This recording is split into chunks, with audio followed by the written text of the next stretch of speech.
Hello viewers, তো আমি আবারও চলে আসলাম আমার নতুন একটা ব্লগ। তো এটা আমি ঘুরতে গিয়েছিলাম সুন্দরবন অরণ্যে। তো আমি ওখানে গিয়ে কি করলাম সেটা তোমাদের সাথে শেয়ার করে নেব। তো তোমরা ব্লগটা পুরোটা দেখতে থাকো।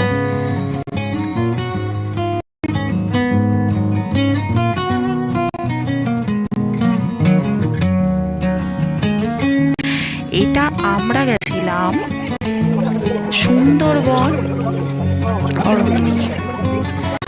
তো ওখানে গিয়ে আমরা কি কি করলাম অ্যান্ড কিভাবে থেকেছি, খেয়েছি, আমি সব কিছু আপনাদের সাথে শেয়ার করে নেব।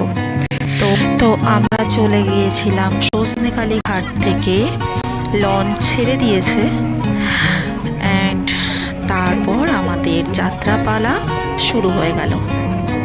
কি যে অসম্ভব সুন্দর লাগছিল এই পরিবেশটা, সারাটা দিন জলের মধ্যে ভাসা অ্যান্ড আরণ্যক সমস্ত দৃশ্য খুবই সুন্দর লাগছিল। অ্যান্ড আমাদের আশপাশটা খুবই সুন্দর, আপনারা দেখতেই পাচ্ছেন। আমি তো খুবই এনজয় করছিলাম ব্যাপারটা। তারপর সকালবেলা টিফিন ছিল আমাদের। এটা আমাদের সকালবেলা স্ন্যাক্স টাইপের দিয়েছিল। তো লোটে মাছের ফ্রাই ছিল অ্যান্ড সকালবেলা টিফিনে ছিল চা, যতবার ইচ্ছা চা দিয়েছিল অ্যান্ড লুচি, আলুর দম অ্যান্ড শুকনো মিষ্টি দিয়েছিল।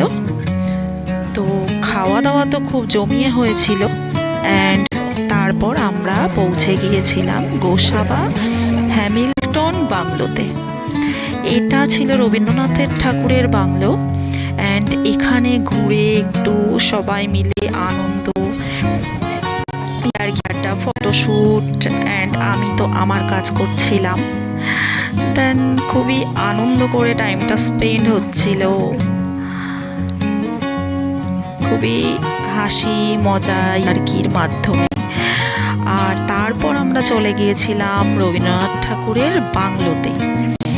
তো এখানে রবীন্দ্রনাথ ঠাকুর আসতেন, তো সেইখানেই আমরা কিছুক্ষণ টাইম স্পেন্ড করেছিলাম অ্যান্ড চতুর্দিকটা দেখে নাও তোমরা।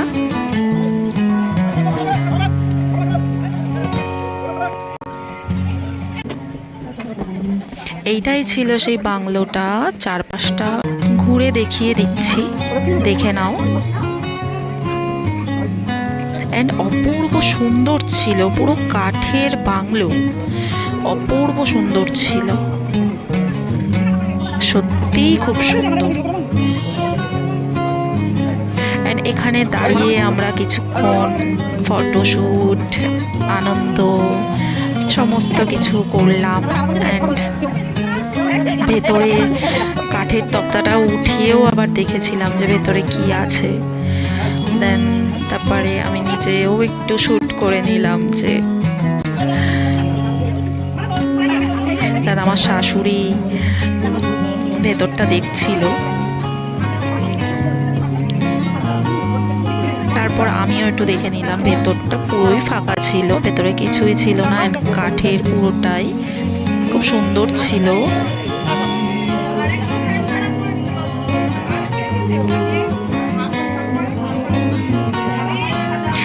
আমি আমার শাশুড়ির সাথে একটা শ্যুট করে নিলাম অ্যান্ড এটা একটা ফ্রেন্ড, তো ওর সাথেও খুব আমি জমিয়ে আনন্দ করেছিলাম অ্যান্ড আমার ফ্যামিলির সবাই মিলে আমরা ফটোশ্যুট করে নিলাম একটু যে যার মতো। অ্যান্ড পুরো পার্কটা একটু ঘুরিয়ে দেখিয়ে দিলাম তোমাদের, দেখে নাও।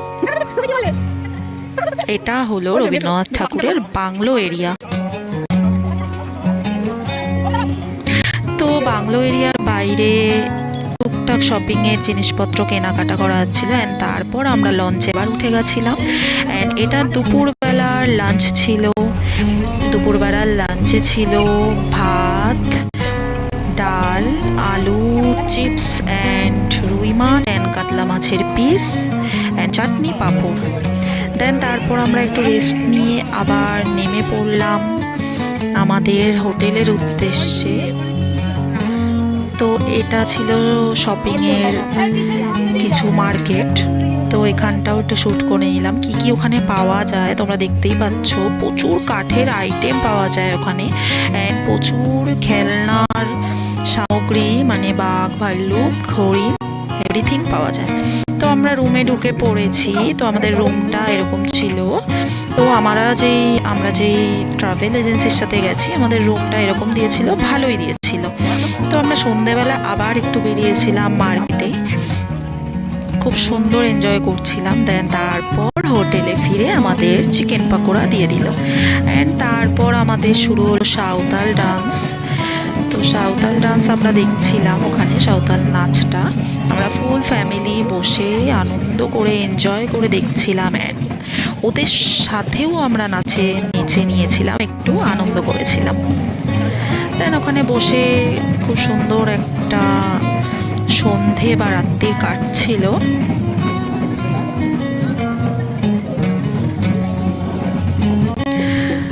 দেন সবার সাথে একটু ফটো তুলছিলাম। তারপর শুরু হলো ওদের সাথে আমরাও একটু সাঁওতালি নাচ নেচে নিলাম। খুবই আনন্দ লাগছিল, খুব সুন্দর মনোরম পরিবেশ।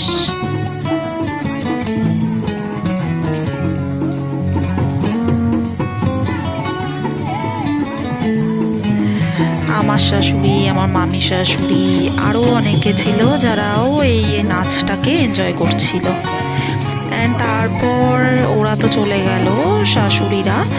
দেন আমরা যারা ইয়াং জেনারেশনের কয়জন ছিলাম তারাই নাচছিলাম লাস্ট। দেন তারপর ওদের অনেকগুলোই নেচেছিল, তার মধ্যে একটা দুটো শ্যুটই আমি এখানে ছেড়েছি, তোমরা দেখো।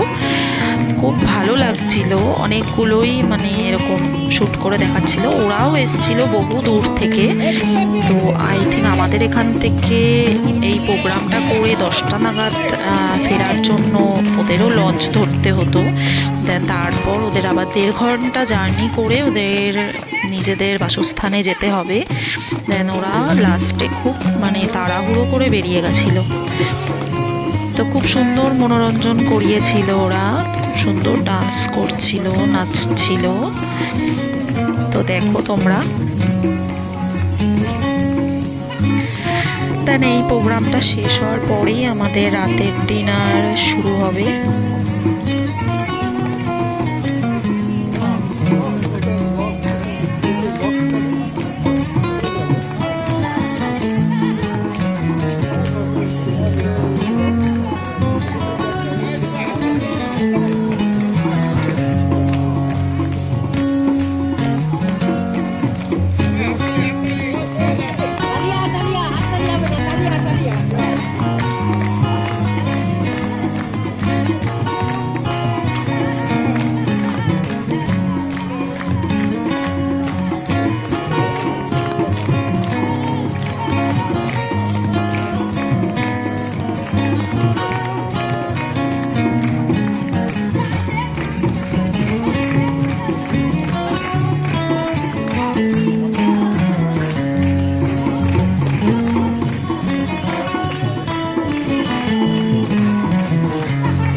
ডান্সটা কমপ্লিট হওয়ার পর আমাদের ডিনারের টাইম হয়ে গেছিলো। দেন এই ভ্লগটা তোমাদের যদি ভালো লেগে থাকে তো আমাকে সাবস্ক্রাইব করতে তোমরা ভুলো না, অ্যান্ড আমাকে ফলো করে দিও। তো লাস্টে আমাদের ডিনারে ছিল ডাল, ভাত, বেগুন ভাজা অ্যান্ড মাটন কষা। তো মাটন কষাটা খুবই সুন্দর ছিল, টেস্টি ছিল। তো এইভাবেই আমি আমার ব্লগটা শেষ করলাম। তো এটা ছিল পার্ট 1। তো পার্ট 2 দেখার জন্য আমার চ্যানেলটাকে ফলো করতে ভুলো না। তো